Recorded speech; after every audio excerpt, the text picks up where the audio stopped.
Chers amis, je voudrais aujourd'hui vous parler d'un sujet particulier, la confiance dans les difficultés insurmontables. Dans notre ministère de prêtre, nous côtoyons de nombreuses personnes qui sont dans l'épreuve, et pour certaines d'entre elles dans des épreuves très lourdes, très difficiles à supporter. Il y a des événements dans notre vie, des personnes, des situations qui forcent notre existence à devenir ce que nous ne voulons pas, qui orientent toute notre vie dans une direction que nous ne voulons pas. On se sent donc très vite dominé par ces difficultés. Ces difficultés ont été vécues par notre Seigneur Jésus-Christ lui-même. Et c'est pourquoi nous, prêtres, nous pouvons en parler. Nous sommes un peu entre les personnes qui sont dans la souffrance que nous essayons d'aider et le Christ qui a voulu vivre ces difficultés insurmontables. Ceci s'est passé surtout la veille de sa mort, lorsque le jeudi soir, il est allé au jardin des Oliviers à Gethsémani.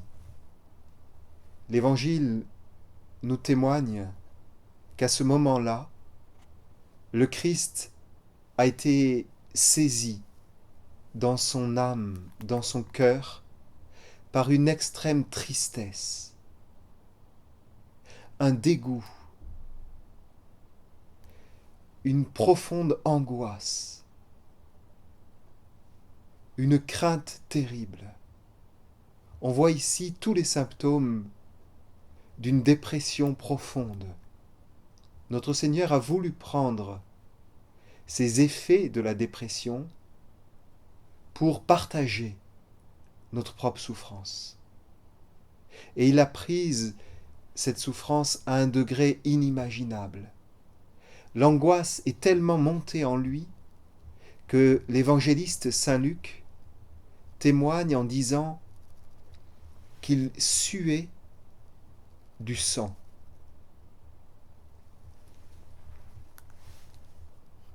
Alors le prêtre qui essaie de fréquenter notre Seigneur dans l'oraison, dans l'Eucharistie, qui essaie d'être dans un cœur à cœur avec lui, tous les jours nous demandons à notre Seigneur de nous faire comprendre ce qu'il a vécu pour que nous puissions vous aider.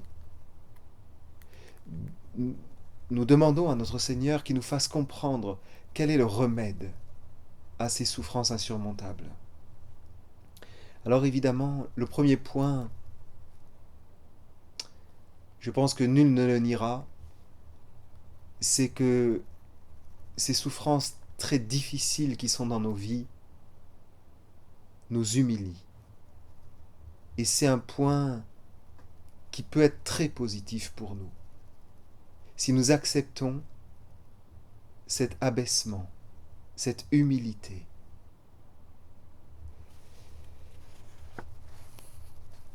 C'est cette humilité de cœur qui nous remet à notre place et qui nous permet de nous ouvrir à l'espérance.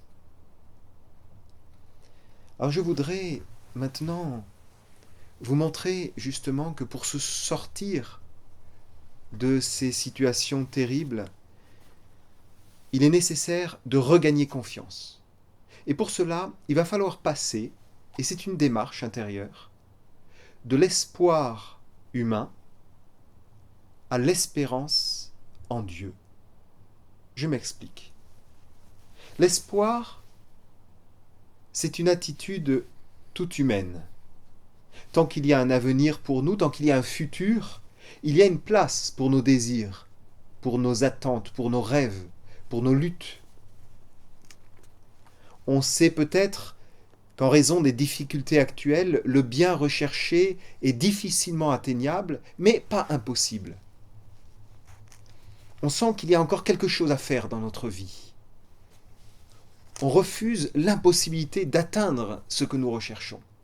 Et cette force intérieure en nous, on appelle ça l'espoir, c'est une attitude qu'il faut renforcer, évidemment. C'est une sorte de détermination face aux obstacles. Ne pas se laisser abattre et rechercher la voie de sortie, l'issue. Malheureusement, nous constatons bien que lorsque la souffrance est immense dans notre vie, nous n'avons plus cette force intérieure. On est comme submergé par des émotions violentes qui passent peut-être de la rage, de la révolte au dégoût profond de vivre.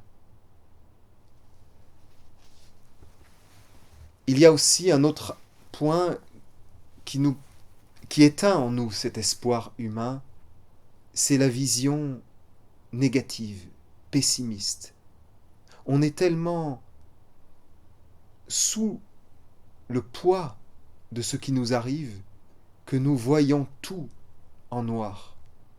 On n'arrive plus à voir la porte de sortie. On devient peu à peu alors désespéré. Et malheureusement, cet affolement conduit de plus en plus à augmenter l'irrémédiable.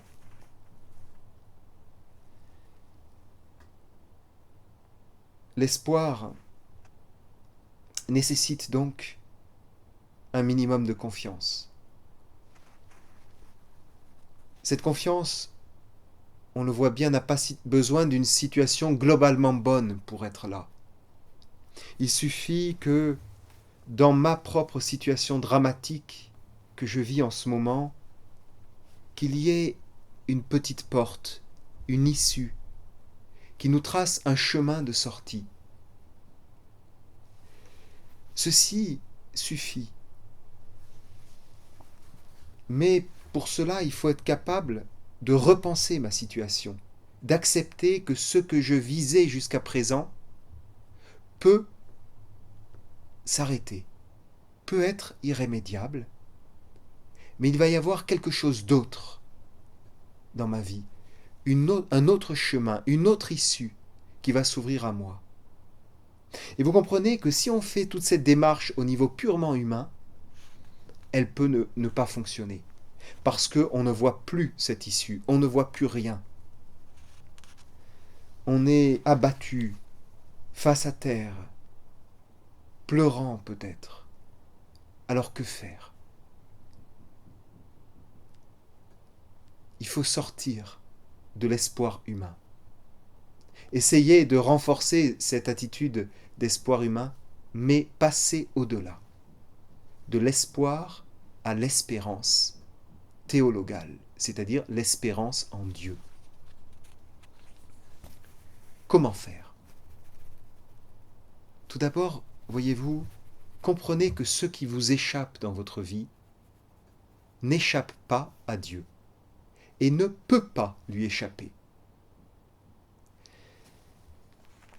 Dieu est au-dessus du monde créé.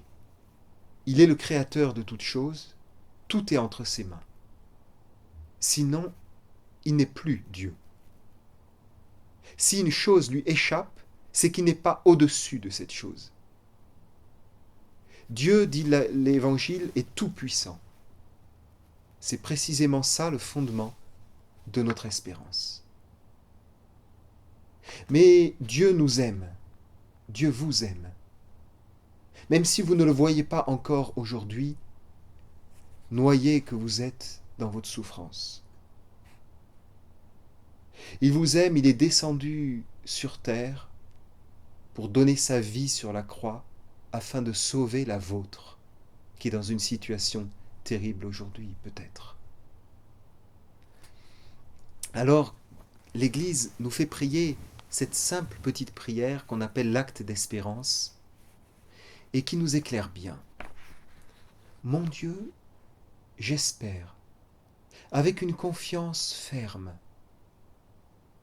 que vous me donnerez, grâce au mérite de Jésus-Christ, votre grâce, votre aide en ce monde, et le bonheur éternel dans l'au-delà, parce que vous l'avez promis, et que vous êtes parfaitement fidèle dans vos promesses. Voyez-vous, on change de registre. Il y a là une personne autre qui intervient, Dieu. Nous ne sommes plus dans un espoir humain, une confiance en soi-même, mais nous allons faire intervenir quelqu'un qui est là et qui peut arranger la situation. Un Dieu qui veut nous donner précisément ce que nous n'avons pas aujourd'hui. Et cette petite prière nous parle de quelqu'un d'autre, Jésus-Christ. Il y a un intermédiaire entre Dieu et nous, c'est Jésus-Christ. Jésus-Christ qui est mort sur la croix pour nous et qui a mérité, par ce don de lui-même, cet acte de charité, d'amour parfait, il a mérité d'être exaucé par son Père. C'est donc le meilleur des avocats pour nous. Et dans cet acte d'espérance, vous voyez qu'on vous ouvre votre espoir sur quelque chose de totalement nouveau.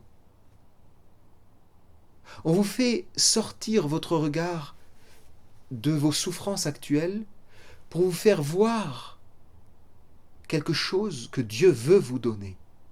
Et cette chose, vous l'avez entendu, ce mot, le bonheur éternel. Voilà, dans nos souffrances, ce sur quoi Dieu veut nous orienter. Et ça sera la première démarche très importante à faire. Difficile, j'en conviens, mais très importante, qui va vous permettre de lever votre regard, de vous extraire de votre marasme et de l'obscurité dans laquelle vous êtes et qui vous empêche d'avancer. Il nous faut donc découvrir quel est l'objet vrai de notre espérance. Qu'est-ce que nous voulons de Dieu ? Qu'est-ce que nous attendons de Dieu ? C'est-à-dire, pour dire les choses autrement, qu'est-ce que Dieu veut vous donner ? Il nous faut donc découvrir cela. Qu'est-ce que Dieu veut vraiment me donner ? Ce que Dieu veut nous donner, vous ne l'avez pas vu autour de vous dans votre vie. C'est caché, c'est voilé, dit la Sainte Écriture.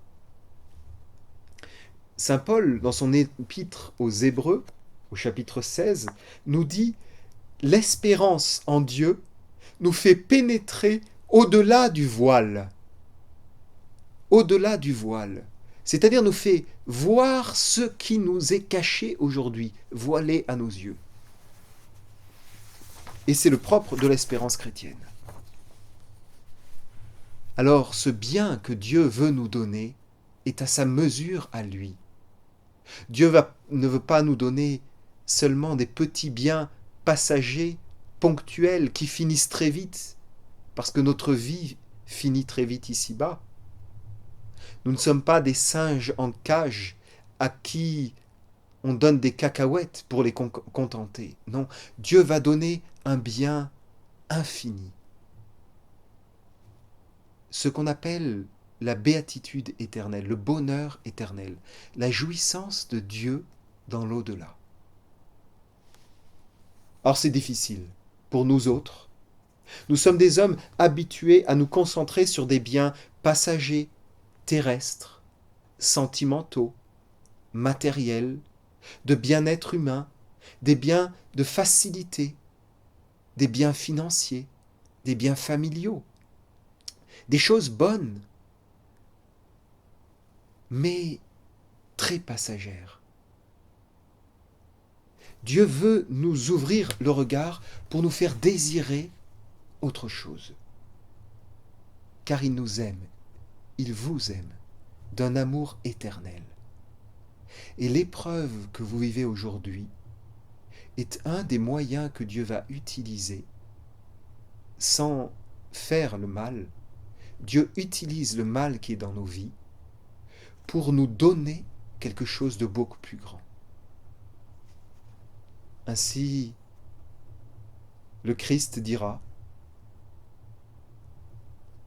venez, les bénis de mon Père, possédez le royaume qui vous a été préparé dès le commencement du monde, le ciel. Et il dit, dans le Sermon sur la montagne, à tous ceux qui souffrent, vous qui avez pleuré, réjouissez-vous maintenant, riez maintenant. Et l'Apocalypse de Saint Jean, qui nous parle de cette vie dans l'au-delà, nous dit au chapitre 22, « Heureux ceux qui ont leur âme pure, qui lavent leur robe, c'est une façon de parler de la pureté de l'âme, afin de pouvoir entrer dans la vie éternelle. Venez, vous qui avez soif. Venez, que celui qui le désire prenne de cette eau qui représente la vie éternelle, gratuitement. » Et la Sainte Écriture, toujours l'Apocalypse au chapitre 21, nous dit « Je vis un nouveau ciel et une nouvelle terre, car le premier ciel et la première terre ont disparu. Dieu habitera avec eux, et ils seront son peuple. Et lui-même sera vraiment Dieu avec eux. Et Dieu essuiera toute larme de leurs yeux, et la mort n'existera plus. Il n'y aura plus ni deuil, ni cri, ni douleur, car tout le premier monde a disparu. » Voilà le premier point. La souffrance ici-bas nous permet de réaliser ce que Dieu veut nous donner. Nous allons voir maintenant si cette espérance est véritablement bien fondée